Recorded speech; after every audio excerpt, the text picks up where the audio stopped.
और मेरे so called देशभक्तों, हम सब लोग अपने आप को बहुत बड़ा देशभक्त कहते हैं ना, पर जरा एक बात बताएंगे, क्यों हमारी देशभक्ति केवल 15 अगस्त और 26 जनवरी को ही उफान मारती है? देशभक्ति का मतलब हमारे लिए क्या है? 2-4 गाने सुन लेना, तिरंगे का टी शर्ट पहन लेना और झंडा फहरा देना?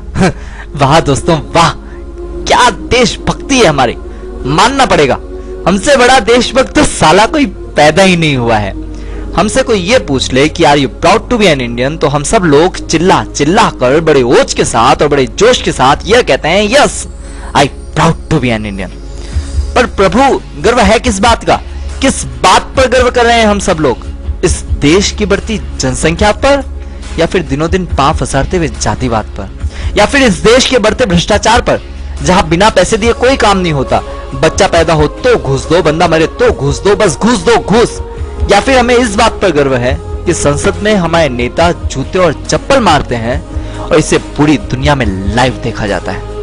या फिर हो सकता है कि आप लोगों को मेरी देश की सरकार के रवैये पर गर्व है, जहां जब कोई जो चाहता है इस देश में मंदिर समझकर आता है, प्रसाद लेता है, घंटा बजाता है और निकल जाता है।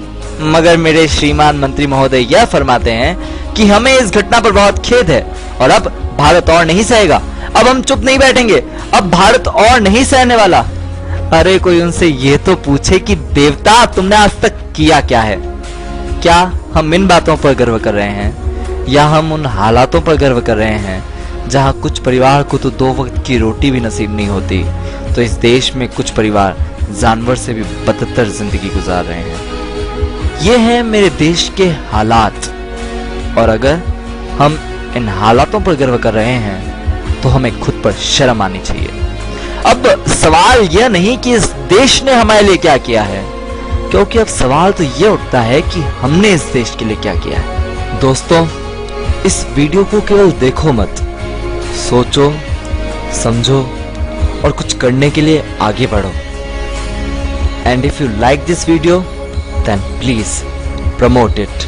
और हाँ, अब मैंने ब्लॉग्स लिखने भी शुरू कर दिए हैं, और उसे विजिट करने के लिए just log on to www.relishingravi.blog.co.in relishingravI.blog.co.in।